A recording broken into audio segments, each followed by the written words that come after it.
예, 이 구치소에서 수감된 일부 경제사범들의 변호사 과다 접견, 그러니까 황제 접견이라고 하죠. 이 황제 접견 예전부터 문제로 지적돼 왔는데 이번에는 아예 구체적인 횟수가 공개가 됐습니다. 변호사 접견을 1년에 1000번 넘게 한 사람도 무려 7명이 되는데 이게 법무부 통계거든요. 법무부.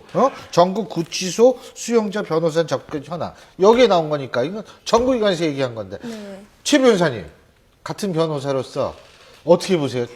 일단 잘못됐죠. 왜냐하면 변호사의 접견권은 헌법에서 보장되어 있고요. 변호사가 일반적인 면회랑 다른 게 저희가 예전에 영화 같은 데서 보면 일반인 면회할 때는 중간에 앞에 이렇게 유리막이 갇혀져 있죠. 변호인 접견은 그런 게 없습니다. 그냥 언제든 내가 신청을 하면 만날 수 있고 횟수도 제한이 없어요. 그리고 그냥 이렇게 생긴 테이블에서 일반 접견 테이블에서 하고 또 우리가 일반 재벌 총수들이 주로 한다는 특별 접견은 아예 방같이 생긴 데서 따로 합니다. 그러니까 그냥 거실 같은 응접실이 있는데 그러니까 말 그대로 구치소에 있거나 교도소에 있으면 힘들잖아요. 나와서 변호사랑 수다 떨면서 편안히 앉아 있는 거예요. 근데 이것이 사실 헌법상 변호의 접견 권리를 인정해주는 이유는 변호사는 내 방어권을 보장하기 위해서 거기에 있는 교도관들이 들을 수도 없고 볼 수도 없는 데서 둘이 하는 건데 이것을 소위 변호사를 살 수 있는 돈이 있는 사람들이 실제 일반인 우리가 보통 할 수 있는 권리, 헌법상 권리를 악용하는 거죠. 그래서 정말 안 좋은 거예요. 안 좋은데 저는 변호사로서 양면으로 봤을 때 정말 요새 변호사들이 먹고 살기 힘들구나. 그런 것도 있죠. 아니 저거를 부른다고 가서 하루에 4번을 앉아가지고 그 사람이 할 말도 없는데 앉아가지고 들어주고 있구나. 그러다 보면 친해질 것 같아요. 참 안쓰럽더라고요. 저는 솔직히 보면서 참 집사 변호사가 되는 본인도 참 싫었을 거다. 힘든 그렇죠. 공부했는데. 그러려고 사법시험 한 게 아닌데 공부하고 저희 가서 아니겠죠. 그 돈 많으신 분들 뒤치다꺼느라 고생이 많다는 생각을 솔직히 했습니다. 근데 그게 얼마나 되는지 모르겠어요. 아니 글쎄 주소도 회장이라고 유명한 제2그룹 같은 경우에는 18개월 동안 2,590일에 하루에 4.78회, 79회 그러니까 하루에 5번 정도를 변호사가 찾아가가지고 그 하루 종일 그 이야기를 하고 있는데 문제는 뭐냐면 그 사람들이 그런 혜택을 보는 사이에 다른 사람들은 접견실이 없어가고 지난번 대한항공 회장 조현아 그때 같은 경우도 그 욕을 먹은 게 뭐냐면 본인이 그렇게 함으로써 다른 사람들은 그런 기회도 박탈되고 또 이것은 유전무죄, 무전유죄에 대한 상징적인 모습일 뿐만 아니라 우리 사회에 대한 불공정 세상에 대한 아주 주도적인 이름도 주소도인데 비슷한데 정말 이런 거는요 그 해결돼야 되고 법무부뿐만 아니라 이건 국가 차원에서 이런 것은 시정을 해줘야죠. 하루에 한 번도 사실은 어려운 문제에서 이렇게 5번씩 한다는 건 문제가 있죠. 8명 중에 7명이 경제사범이라는 건데 그러면 뭐 이거 90%가 훨씬 넘는 수치인데. 문제는 이분들이 배임이나 횡령 대부분 그런 것들이에요. 그러면 회사의 돈, 예를 들면 채권자 아니면 주주들의 돈을 횡령하고 뒤로 빼돌려서 이렇게 처벌을 받는데 그런데 보통 이러면 자신들에게 돌려줄 돈이 있느냐 없다고 합니다. 실제로 재판받을 때에는 다 손해를 배상할 돈이 없어요. 그 자기 돈은 없어요. 사실 쉽게 말하면 남의 명의로 다 돌린 거죠.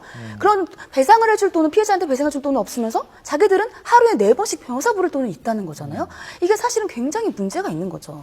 이게 비쌀 거 아니에요, 더욱더. 근데 4번씩 가는 변호사가 사실 좀 비쌀 거라고 생각하진 않습니다. 아, 그래요? 아니, 왜냐면 지난번에 토요일 날 제가 그 지상파 방송에서 그것이 할 것이다 봤는데 거기에 그 액수를 하더라고요. 오전, 오후 액수가 달라요. 오전에 매일 가면 월 얼마, 오후에 매일 가면 월 얼마. 왜 오후가 더 비싼지 모르겠습니다만. 근데 이런 부분들이 좀 많이 바뀌어야 됩니다. 물론 뭐 법에 보장된 접견권을 뭐 해서는 안 되겠지만 악용하는 게 문제죠. 지금 제가 이 방송 용어로 적절한지 모르지만 이런 사람들을 범퇴를 하거든요. 집사 변호사 접견. 그런데 이 장탄식 하는 사람들이 있습니다. 같은 수감 생활을 하면서 우린 개털이다 하는 이런 장탄식을 하는 사람들, 이하감을 조장하고 우리 최창호 박사님 말씀하셨지만 정말로 불평등한, 불공평한 이런 행위는 사실 근절돼야 되지 않나 싶습니다. 법조계가 이제 사회를 지키는 마지막 보루라고들 하지 않습니까? 사실 뭐 법조계가 다른 데보다 사실 좀 보수적인 것 경향도 좀 짙고요. 사회를 지키는 이제 마지막 보루라고 하면 그에 걸맞는 위상과 형식을 좀 갖춰줘야 된다고 생각해요. 그래서 유전무죄, 뭐 무전유죄 이런 말들이 다시 나오지 않도록 이 제도나 시스템들을 한번 바꿔줄 필요가 있다고 생각합니다. 얼마나 이게 어불성설인가 하면 주수도 회장 같은 경우는요 2조 1,000억 원을 편취해갖고 사기를 했잖아요.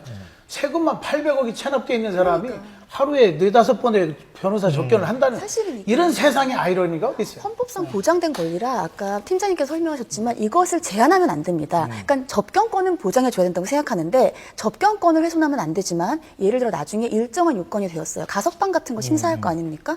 그럴 때에는 충분히 이런 거는 가석방 심사에서의 정상 참작의 요인이 돼야 된다고 저는 생각합니다. 아니 이렇게 계산하면 심리적으로 좋을 것 같아요.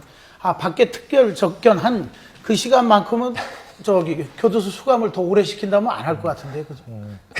그 시간을 빼주면 그렇죠. 그 시간은 사실 원래 수감 빼야지 기간에서 맞는데. 아, 이거 아주 정확한 말씀해 주셨어요. 계산은 정확히 해야죠. 그죠? 오늘 네분 말씀 여기까지 듣겠습니다. 고맙습니다.